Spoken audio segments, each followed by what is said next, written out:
ईश्वरीय सेवा के फील्ड में जितना जास्ती टाइम बिताएंगे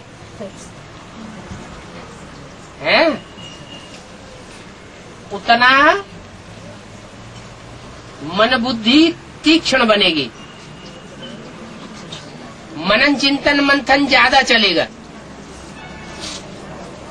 क्योंकि ये ईश्वरीय ज्ञान की शिफ्ट है।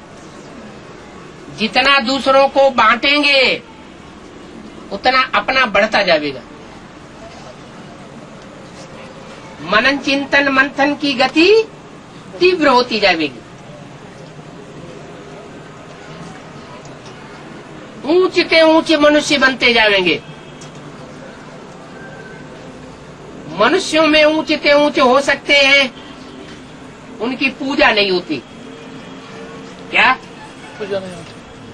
बड़े बड़े नेताएं होते हैं, बड़े बड़े सन्यासी होते हैं, गुरु लोग होते हैं, सुभाष चंद्र बोस, नेहरू जी, गांधी जी, उनकी पूजा नहीं होती है। वो मनुष्य हैं। विवेकानंद, महर्षि दयानंद, उनकी मंदिर बनाकर पूजा नहीं होती है। लेकिन मनुष्यों से भी ऊंची एक कैटेगरी है। मनुष्य तो मन का उपयोग करते हैं, मनन चिंतन मंथन करके पहले मनुष्य बने। मनु माने ब्रह्मा की औलाद बने, मनु की औलाद मनुष्य।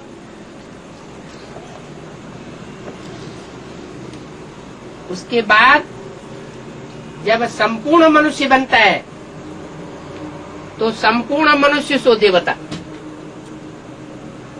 चाहे उसे मनुष्य कहो, चाहे मनु कहो, चाहे ब्रह्मा सो विष्णु कहो। लेकिन कईयों को मनु दिखाया बाप है, कईयों को मनु दिखाया, मनु को कईयों को पता है। मनु ढेर सारे दिखाए हैं, तो मनुष्य ढेर है ना मनुष्य। तो हम सब अपनी अपनी सृष्टि रचने वाले मनुष्य हैं। 84 के चक्कर में पता नहीं कितने कितने लोगों के संसर्ग संपर्क में आए हैं। तो एक एक आत्मा रूपी सितारे में अपनी अपनी सृष्टि हुई ना। वो सृष्टि अभी सुख की बनाओ चाहे दुख की बनाओ, सुख की बनाने के लिए पहले पक्का मनुष्य बनना पड़े, मनन चिंतन मंथन करने वाला। और पक्का मनुष्य बनेंगे तब जब ईश्वरीय फील्ड में रहेंगे, ईश्वरीय सेवा में लगे रहेंगे। दूसरों के कल्याण में लगे रहने की बात नहीं है, वो अपना कल्याण है।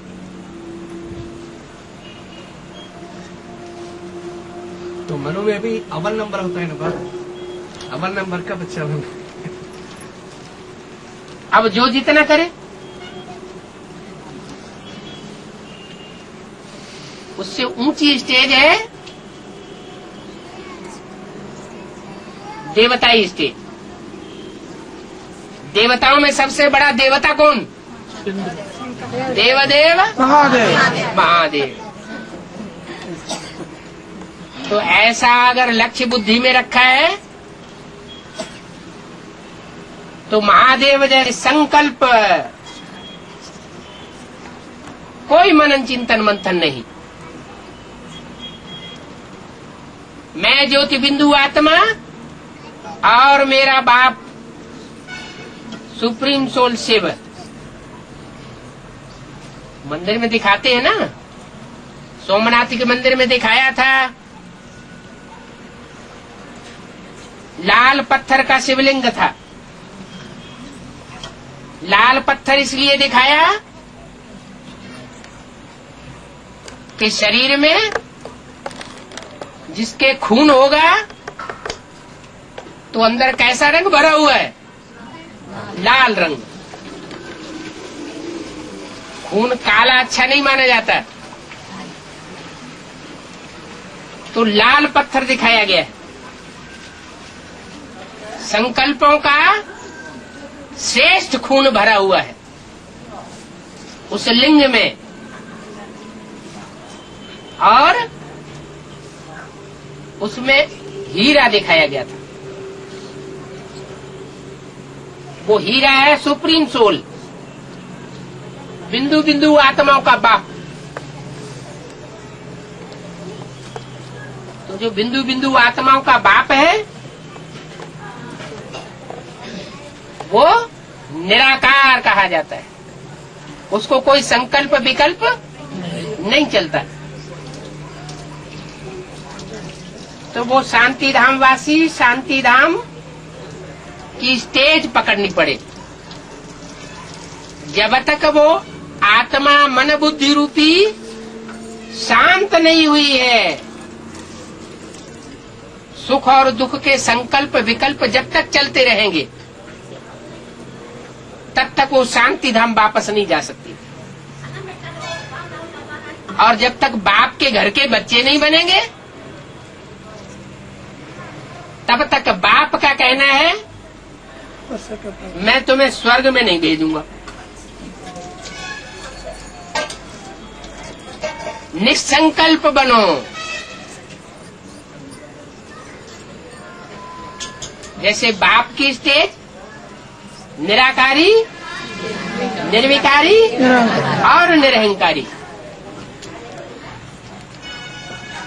ऐसी 3 स्टेज धारण करेंगे तो नंबरवार सत्युग त्रेता में देवता बन जाते।